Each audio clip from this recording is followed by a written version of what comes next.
You are listening to the Porch Ideas Network with your hosts, Mary and Dave Morris, creators of porchideas.com. Today we are very fortunate to have Nancy Moore, the owner of the Porch Company, with us. Nancy is the Warren Buffett of porches to us, and so we're very excited to have her here with us on our porch. Nancy has a wonderful story of how the Porch Company came to be. And so, Nancy, welcome to our porch, and perhaps you'll share with us how you got started. Thank you for having me. The Porch Company is about 22 years old now, and I was right after college working for IBM, had a great job, enjoyed it, but I had this undeniable urge. I wanted to build, and I wanted to create wonderful spaces. It was just an urge I could not deny. And my newlywed husband was unhappy when I said, I want to quit this wonderful job and I want to go into construction. And he did everything he could to talk me out of it, but I couldn't deny that urge. So since I knew nothing and was completely unemployable, what do? But you buy an old house and you start to fix it up. So that was a great experience, learned a lot of things, had some good successes and had some disasters that first year, and just realized how ignorant I really was, but just did a lot of on-the-job training. And after 5 years of dabbling in the construction industry like that and paying my dues by learning my lessons, I decided I needed to focus on something. And I thought, what in the world am I going to do? And I thought, well, I could do decks. Those are easy enough. And I finally concluded, no, I don't want to do decks. I'll do porches. So the Porch Company was born with very little planning and very little strategizing. And who knew that porches could be an industry into themselves? But they are. Thank heavens. So just tell us a little bit about your company today. You grew from one person? Right. The first year, my great experience was we built 3 porches that first year, and we were busy the whole year round. Now we build 3 porches a month. Oh my goodness. So again, a huge learning curve has happened, and of course the porches we build today are much more elaborate and much more well thought out and much better than we did that first year. But it's just a matter of learning how to do things, and then you get efficient and you hire more people. And yes, that first year there was myself, one other carpenter, and halfway through one other carpenter. So there were 3 of us in the porch. Wow. Today, we say if Nancy has a hammer in her hand, something's gone drastically wrong. So I'm not out there in the field. I'm on the design side now these days. Well, when you talk about building porches, what kind of porches do you build? Well, we build, to us, the definition of a porch is any kind of an outdoor structure with a roof. That's the key. That's the distinction between a deck and a porch. And we build anything that can be considered a porch whatsoever. So open air porch, screen porch, porches with temporary screens. We don't do glassed-in rooms. We say they have to have walls that breathe is our term. So we do not do sunrooms. But we also do pergolas and other outdoor structures that are similar in nature to porches. Wonderful. So from what we've seen, you've built some wonderfully custom designed screened-in porches. Porches that, oh boy, almost everybody would want one of those. Yes. Yes. So what are some things that someone should consider when contemplating having a screened-in porch built? Okay, well, from the homeowner's perspective, first of all, it's nice if you can find somebody who's built a screen porch before, because as we all know, experience is the best teacher of anything. So there's a big difference between building a porch and building a sunroom, and the difference is water. Water gets in on a porch.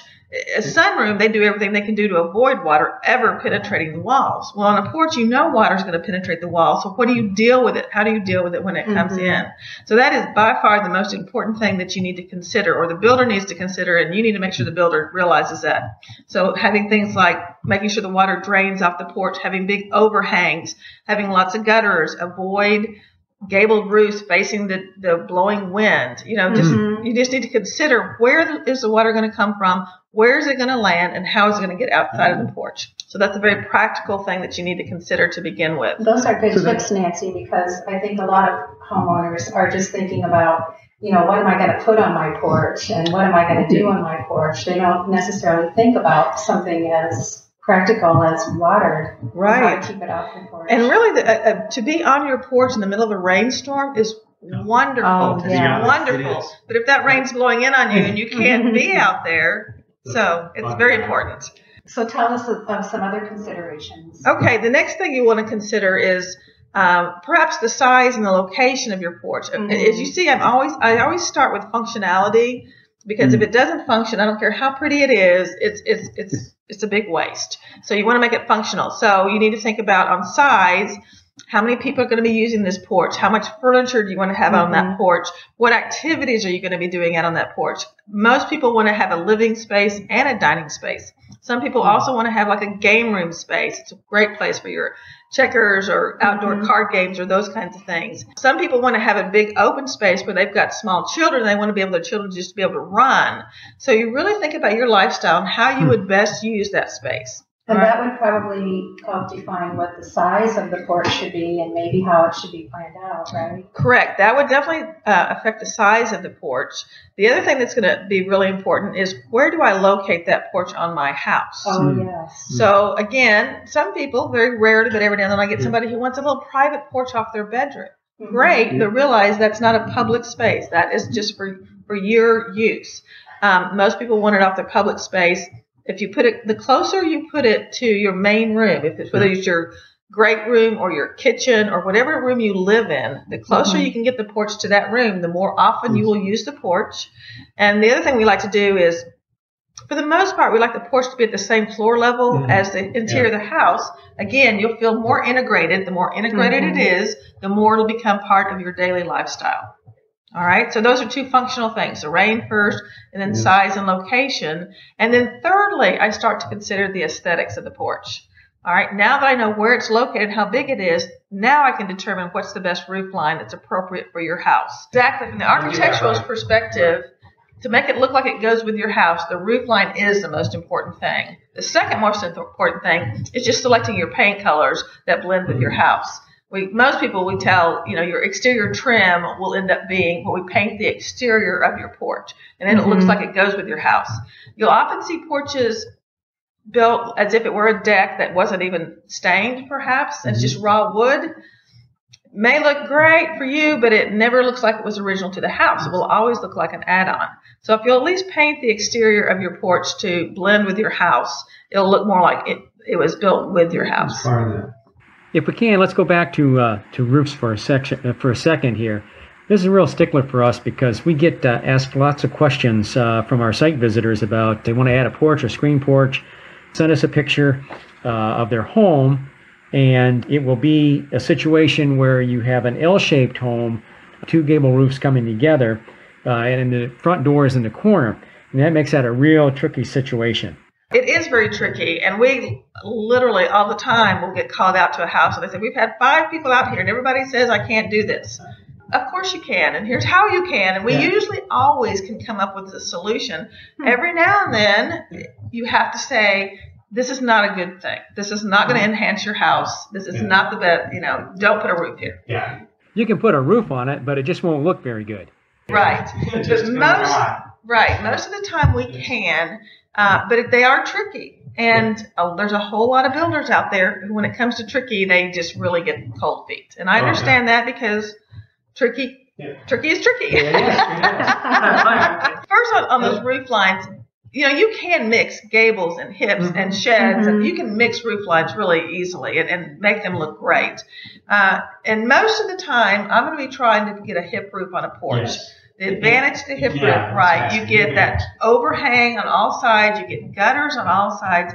Therefore, you're going to capture most of the water so that water is not going to blow into your porch. So it's a very, very practical roof line for a porch.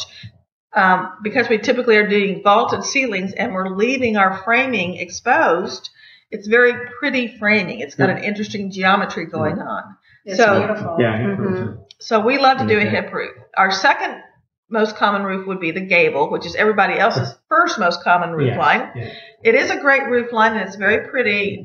However, if you're facing, I know in Nashville, our wind, I think most of the United States, the wind kind of blows from the southwest going northeast. So if you have a gable facing west, you're going to get so much rain blowing in there if it's screened up there that it's not a practical solution. So either finish that off in some kind of siding or however you want to do that. Perhaps put a small amount of screening window or something up there for some light and some air. But just be careful about south and west facing gable roofs. If I could, Nancy, could I go back for just a minute to the location of the porch? Okay. If the homeowner could put their porch on any side of their home that they wanted, what are some of the considerations that they should take into account, especially like talking about the breezes, like you say, or the direction that their house faces as far as the sun goes? You know, I don't think that it really matters. A lot of people like the house on the western side because they're trying to shade the interior of their home, and the porch roof will do that.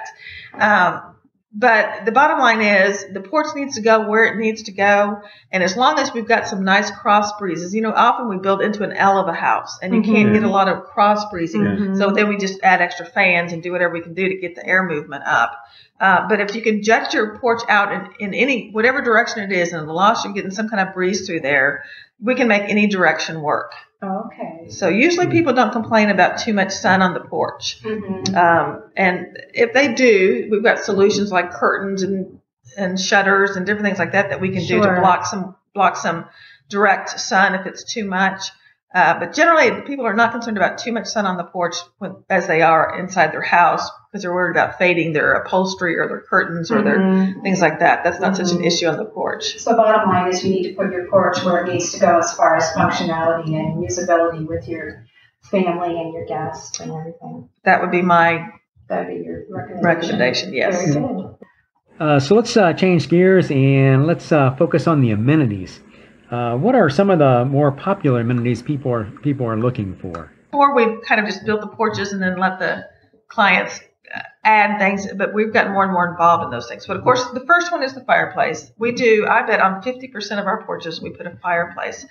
And then on fireplaces, there's gas burning, or there's gas ventless or wood burning. And we actually do more gas ventless because, well, they're less money because we don't have to put a chimney on. They're more functional in that the heat immediately comes on by the remote control. Sure. You don't have to wait for it to start up. Also, as you leave the porch, you don't have to worry about the logs burning down. So very functional from that perspective. You do not get that wonderful smell that you get of a wood-burning fireplace. And that's the main draw of the wood-burning fireplace. It's just that authenticity and the wonderful odors.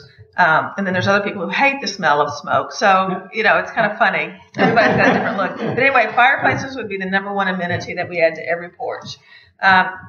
What we discourage is any kind of grill or cooking on a screened porch. We'll do them sometimes on open air porches, but inside a screened porch, you really, you know, it's hard to get that smoke out of there. If you do any kind of a grill or cooking thing, you do have to have these big commercial grade exhaust vents systems, which are, you know, very expensive, and they still they're not real effective because the wind can just overpower them very easily. So I do my best to encourage people to put those things off the porch in some location. Outdoor wet bars of some sort, whether it be just for, you know, handling beverages and having a water accessible is great, but then you have to worry about having indoor cutoffs for the winter time because you don't want your pipes to burst. So those get to be kind of troublesome, and people, if they don't cut them off, they forget. All of a sudden their pipes burst and they've got water every place, and it's a big mess. So you have to think about that. I'm very functional and very practical, so I tend to try and talk people out of it unless they really, really would like that. Outdoor curtains have become most popular in the last couple of years. They make all kinds of wonderful fabrics. Of course, everybody knows about Sunbrella, but there's any kind of a polyester fabric that's made for outdoor use is wonderful, and they can just soften the look of the porch as well as be functional for a privacy standpoint or from the sun. If it's low in the afternoon and you're trying to avoid that western sun, you could pull your curtains across. And why did you mention polyester? Just because it's a good outdoor material. Okay, and it probably dries quicker. It dries quickly, and it's fine for it to get wet. Won't do the watermarks and those kind of things. Okay. The other thing that we're doing are the all-season curtains, which are our plastic curtains. Oh, those are your signature curtains. They are, and it's something that we've come up with to solve the problem. There's a lot of people out there do that, but we think we've made a plastic curtain as pretty as you can make one. Other people, it's purely functional. Yes. And ours are functional, but I think they're pretty too. So those are great because they help keep your porch dry. They help keep the heat in the wintertime, and they also help keep your porch clean. And then the other thing that's so fun are the swing beds. Oh, The swing my bed. gosh. we must agree. So going back to functionality, in designing your porch is to make sure that it's large enough for a swing bed. That's right. And that goes back to deciding on your furniture. Well, tell us a little bit about your swing bed because they're rather unique. Our swing beds are very unique, and we're a little proud of them. We do build them ourselves, and we've got different models and styles. But what's unique about our swing beds, they're the size of a twin bed, all right? So it's very large. And if you were to sit on that, you cannot put enough pillows behind you to get that comfortable. So what we did was we made our back adjustable so it could be moved up into different notches so it can be comfortable to sit in, or just by moving your back, it can be comfortable to take a nap So it can in. be like a porch swing, or it can be a swing bed. Exactly. Or, a bed for napping, or Right. you can sleep there all night. Oh, you absolutely can. But I do spend Sunday afternoons always on my swing bed, lying down, reading a book or whatever, napping, whatever. And it's delightful to just be gently swinging. I know how to just touch my foot on the floor and just keep it going just a little bit,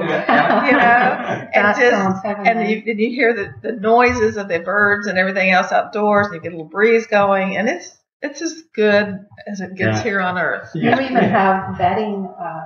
Yes. Well, when you sell something, you realize, then they say, well, where do I buy this? And where do I buy this? And where do I buy this? So pretty soon you just say, okay, I'll just do all this. So yes, we have the mattresses now. We have mattress covers. We have pillow covers. We have ropes that you can hang it with. We've got all those various components that go with that. Yes. Yeah, very good. That's the ultimate in comfort there. So another thing that I know that we would love on our screen porch would be a fan. Absolutely. Fans to have the breeze going. Fans are essential to a porch, especially, I know in Nashville in August, if you don't have some air movement, it can be miserable. So the more the better. Okay. Now, typically, you're going to put 1 to 2 to 4 fans on the ceiling of your porch, which is great. But I have found it's also nice to augment with some floor mounted, and they make some pretty ones now, some floor mounted fans, so that you have some air going directly across at different spaces. And I love oscillating fans. I think it reminds me of grade school. I'm old enough. And every time the fan hits you, it's just like, and then it would go away, and then hit you again. Or you lean into it. Right. But anyway, maybe it's that nostalgic memory for me, but I love to have that floor level fan as well. So, and that's another thing when you're doing your electrical for your porches, make sure you put some outlets in your post. You cannot have too many outlets, but a floor mounted fan, if you can't get to an outlet, that's frustrating. Please add those outlets in your columns. So another thing to take into consideration when designing your screen porch would be lighting. Absolutely. And what kind of lighting options are there, Nancy? Oh, there's so many, and lighting does set the mood. So whatever lighting you do, we put everything on a dimmer switch. So you can always, no matter what it is, even floodlights, I will put on a dimmer switch. But what we like to do in our porches, because we do have our vaulted ceilings, we like to have some uplight that will shine up on that ceiling and spill down, and it's very nice, soft light. And so the way we achieve that is we'll be using these LED strip lights, which are now, they'll never burn out. They're very, very low wattage. And we put them on our horizontal beams, which are called the collar ties that shine up. So you can't actually see the source of the light whatsoever. All you see is this glow on our pretty ceilings. So that's a lovely light. And because we have these exposed rafter ceilings most of the time, we can't use recessed cans because we don't have a cavity. So we'll end up with mounting light fixtures on the post, like exterior light fixtures like you would have beside your front door or something like that. So we'll put multiples of those inside the room, of course, on our dimmer switch. And then we have the additional plugs, so people love to put little lamps on tables and those kinds of things. So there's lots of different sources of lighting, and everything does need to be appropriate for outdoor use because it potentially can get wet. And we typically don't put lights on our ceiling fans, although certainly an acceptable way to achieve some lighting. So Nancy, you're based out of Nashville, Tennessee. So if some of our listeners would like to get in touch with you about having you build a porch for them, how would they do that? Well, first I'd say please go to our website because we have thousands of photographs, well, maybe hundreds of photographs out there, and that's porchco.com, porchco.com, Porch Company, porchco.com. Or you can call us directly at 615-662-2886. So, but the website is just got a wealth of information, and would want you to go there first to get an idea of what we can do for you, and then you'll know more when you call and talk to us. Well, we are so delighted that you spent time with us today, Nancy. Well, thank you for having me. And we'd love for you to come back. Thank you. I'd love to come back. Appreciate it. Thanks. Bye-bye. Boy, that was great having Nancy on the porch with us today. Boy, she does build some beautiful porches. Oh, she sure does. And it would be really fun to have her back to talk about her open air porches, too. Oh, yeah, and her porch store, too. And That'd her be porch great. store. That would That'd be great. wonderful. You have been listening to the Porch Ideas Network. We invite you to subscribe to our podcast for innovative and creative ideas for your porch and yard.